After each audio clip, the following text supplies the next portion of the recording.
You ever watch the blue lights from a police cruiser flicker across your front yard and realize in that weird slow motion way your life just got tossed into a whole new story?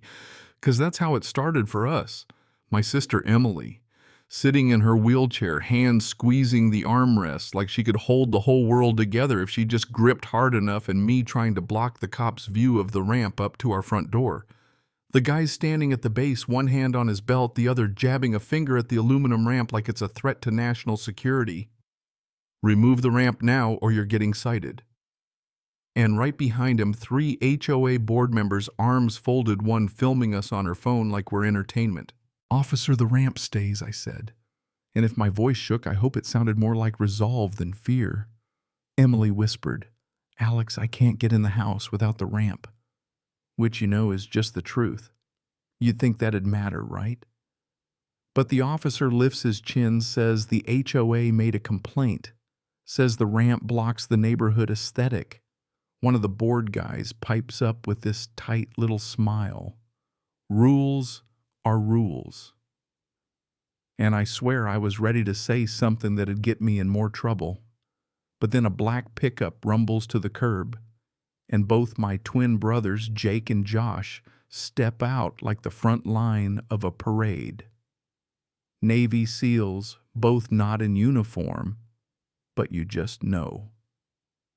Jake's voice comes out flat and calm. "Step away from our sister." The cop's hand twitches toward his belt. The air's so tight you could snap it. And then Josh, cool as ever, looks from the cop to the ramp to the board and says, "You're about to hurt a person to protect a paint color." That hung there, a whole street full of folks just frozen. Radio crackling, board president's eyes narrowing, and I swear if you'd told me 2 weeks earlier we'd be in the middle of a standoff, I'd have laughed in your face. Because Oak Lake Estates. We moved there for quiet. Tall trees, smooth sidewalks, neighbors waving, the kind of place where safe means something. Especially after Emily's accident. You never think about stairs, about transfer boards, about how much patience you'll need just to make it through a morning until you have to. First Saturday, our neighbor, Mrs. Carter, came by with chocolate chip cookies, her teenage son Luke in tow. "Need help setting up the ramp." I almost cried. We got that silver ramp lined up, gentle slope, checked the angle, then Emily rolled down it for the first time, cheeks tight, hoping it'd hold. She hit the bottom, lifted her hands, laughed a little, light breaking through weeks of gloom. I didn't know right then that joy was going to bother somebody. Monday, there's a white envelope in the mailbox, architectural notice in thick black print. Says our ramp is unapproved, visually inconsistent. Says submit a form with measurements, materials, paint samples. Says don't install anything before approval. Emily's watering her roses. I'm reading this letter, and all I can think is, what do they expect? That I'll just carry her up the steps. I fill out the form that night. Photos, doctor's notes, a plea in handwriting. 2 days later, another envelope. Please allow up to 45 days for review. 45 days. So what, she just stays inside till then? Emily, always trying to make things easier, says, maybe we can manage, use the side door. But I snap, no, the ramp stays.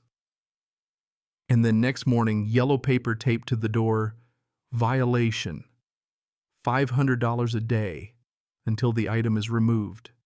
$500 a day so my sister can get a cup of coffee without asking for help. Mrs. Carter sees me staring at the notice. She says low, "They did this to a family down the block. Wrong color fence, took a month to fix it." Rules should help people, not hurt them, I say, and she nods. So I call the HOA office. Linda, her voice smooth as marble, says, "Architectural control, you must wait for approval." I try to explain, but she doesn't budge. Rules ensure harmony. And I'm standing there thinking, harmony. You think making my sister crawl up steps is harmony? That week we try to live small. Emily's therapist comes, we learn new transfer methods. Luke hangs out, talks basketball with her, and for a little while she smiles again, says she forgot about the chair for an hour. But the board never stops. Golf carts roll by, men with clipboards staring at the ramp. I ask for kindness.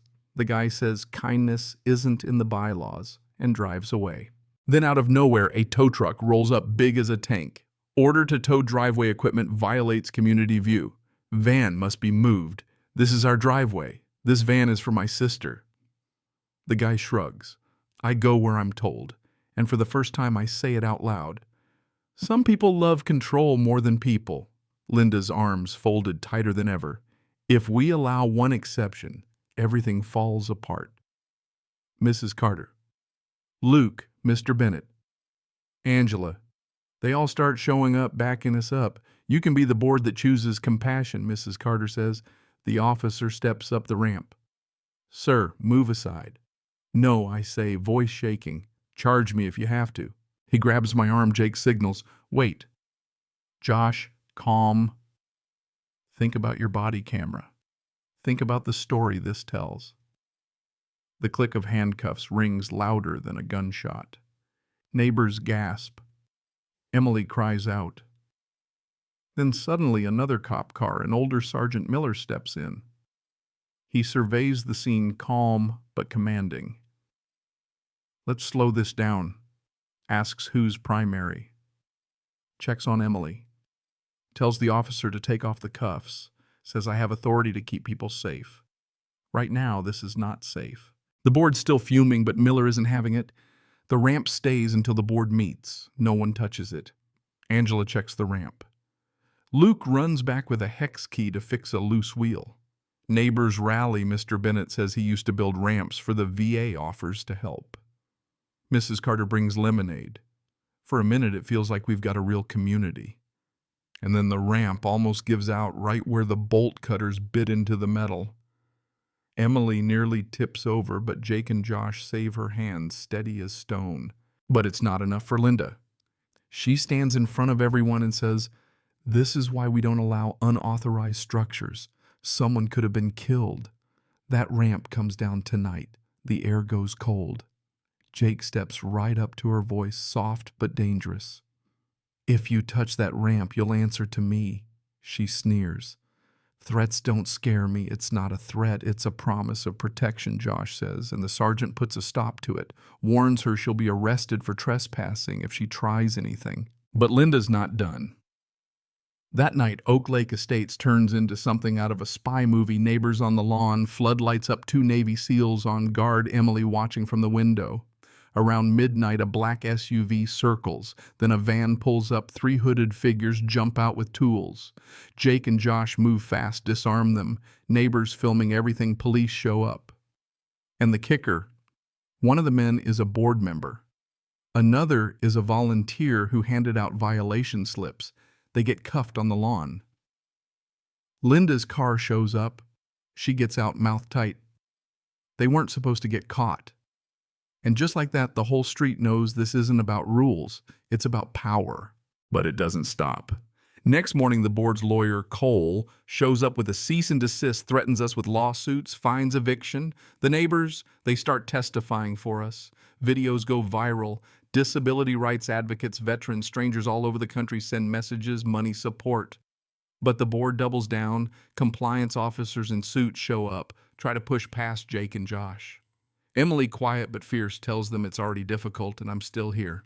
And then just when we think it can't get uglier, Agent Ramirez from the Department of Justice knocks on the door. Civil rights investigation. Turns out our HOA hired a law firm notorious for crushing families. They brought in private security to intimidate us. If we lose, it's not just about the ramp.